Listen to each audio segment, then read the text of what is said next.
Hello, and welcome back to another episode of SkyrimPlus. Today I'm featuring Island Hobbit Home Revisited by Kursan. Let's check out the map. Here we are at Island Hobbit Home Revisited. We're next to the Heartwood Mill, Falder's Tooth, Golden Glow Estate, to the east is Riften, and here we are again at our featured home, Island Hobbit Home Revisited. We'll start our journey on the road from Riften to Iverstead. Isn't it scenic with the aspen trees and the leaves gently falling? And then when we look to the right, you can see our new home from the road, and it looks fantastic. Now that we know where the home's located, let's go take a closer look. We'll travel up the road just a smidge further, and then take a right. Then we discover that there's a new bridge that goes over the water. If you look under the bridge, you can find some water lilies. Those are actually included with this mod, which is a really nice addition. And now we're headed towards the front of the home. Check out this beautiful circular window with the greenery around it. We have leaves gently falling, and a lot of pretty flowers, and lots of bees. That's probably because we have two apiaries to our right. We're passing the front door now to go to the side yard, and we're passing several different types of mushrooms and ingredients you can harvest along the way. I also have the tree mod Aspens Ablaze installed, so if you want similar aspen trees, you may want to install that one. Here's a pretty water feature and another one of those circular windows. And then as we cross the bridge, we have a bench to sit out and enjoy the flowers and our view of Golden Glow Estate and Riften in the background. There's Falder's Tooth. And then we see our first piece of crafting equipment, our smelter. You do have a full smithing suite at this house. You also have a horse included by this fountain. I love these water features that they've put around the house. Along with your horse, you have a cow. He's probably fenced up to keep him safe from all of the local wolves. Now we'll squeeze between the wall and the horse's butt to get to our smithing suite.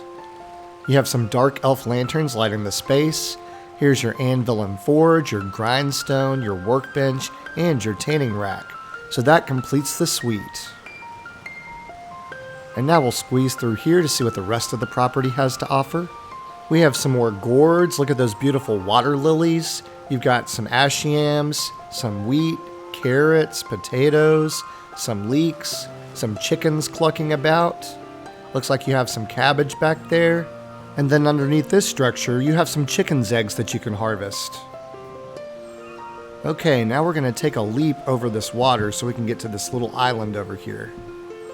If you'd like to be able to double jump like I just did, check out the mod Better Jumping SE. I featured that mod a long time ago on my channel, and I'll pin it in my comment. On the middle of this island, we have a Shrine of Mara tucked under this tiny gazebo. That was clever.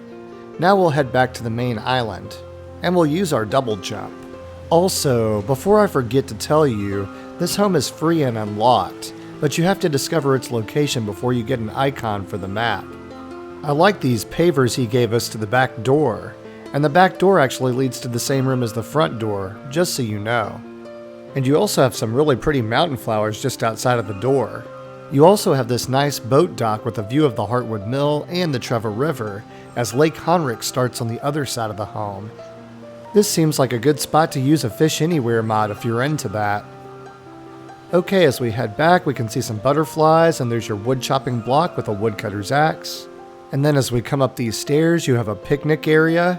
You also have a fish rack with some harvestable fish, a fire, and a great spot to admire your water lilies. And if you want swans like I have, those are from the mod Ducks and Swans for Skyrim SE. I'll include a link to that mod in my pinned comment. So far, I'd say this home is perfect for the nature lover.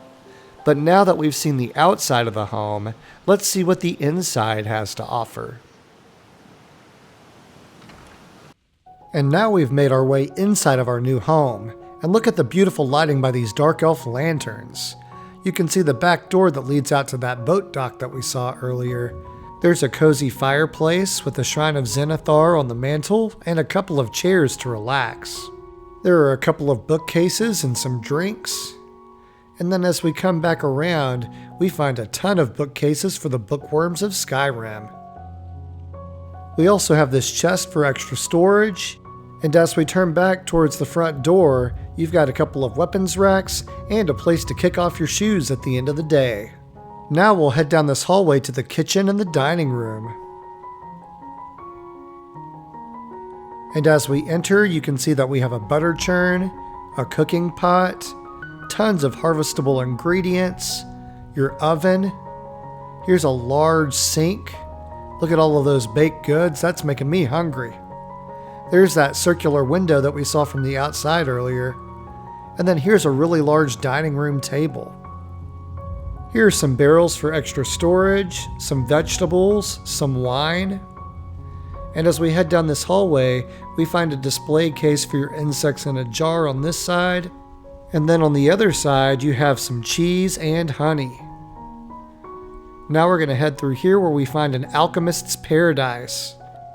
There's a fountain to water your plants. Here are tons of fertile soils to plant whatever you want. And as we turn back the door that leads back to the kitchen, we see a little decoration that's alchemy themed. Here's a storage place for your ingredients. Here's your alchemy lab.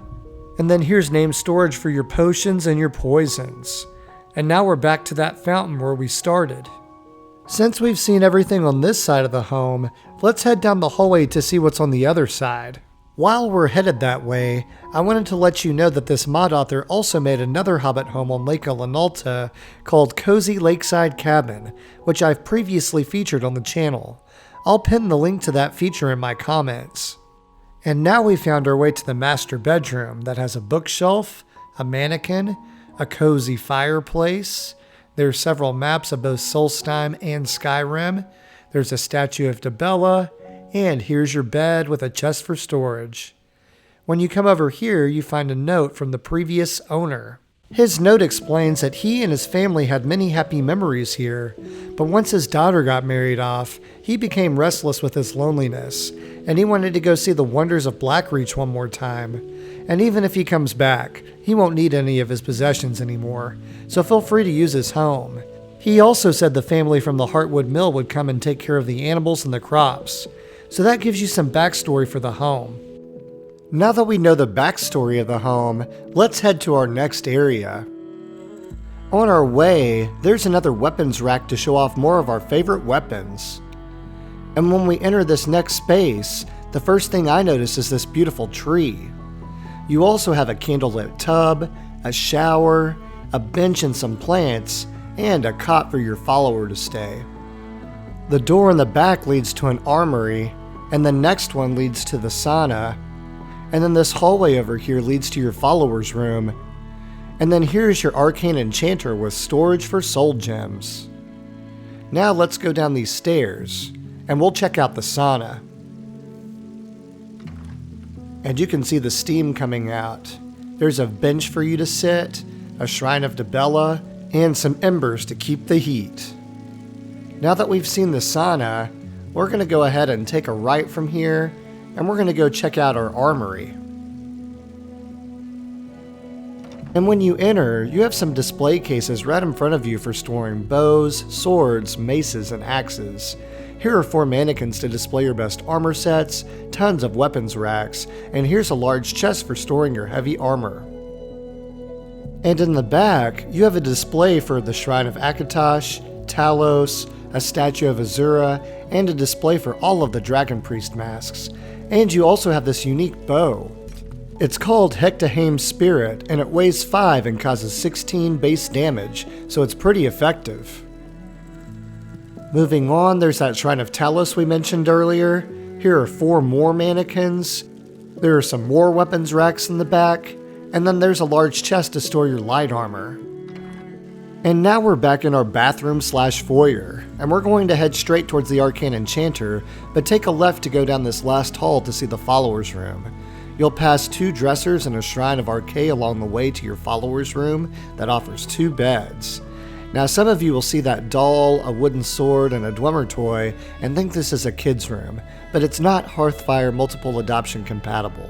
Although I personally would have liked a kid's room, I still consider this an awesome home. And now that we've seen all of the areas of this home, it's time for final thoughts. Island Hobbit Home Revisited is a unique home in the Rift. It includes a backstory as to why the owner left. It has a bed for you and your spouse, beds for 2 followers, and a cot for a 3rd. The home has a kitchen that offers a cooking pot, butter churn, and oven, as well as a farm with crops, apiaries, and animals like chickens, cows, and horses. And it offers a full smithing suite, alchemy lab with named storage, and many fertile soils to plant whatever you want, an arcane enchanter, several shrines, tons of bookcases, an armory with several mannequins and weapons racks, a unique bow, as well as a spot to store all of your dragon priest masks. You also have a bathroom with a shower, a candlelit tub, and a sauna. I really like the outdoors in particular, with all of the water features and the pops of color around the outside of the home. If you're looking for a unique home near Riften and don't care about adoption, Island Hobbit Home is certainly one to consider. This concludes my feature of Island Hobbit Home Revisited. If you enjoyed this content and want to see more, don't forget to like, comment, and subscribe. Click the bell icon if you want to be notified of when I post, and as always, thanks for watching. I'll catch you on the next episode.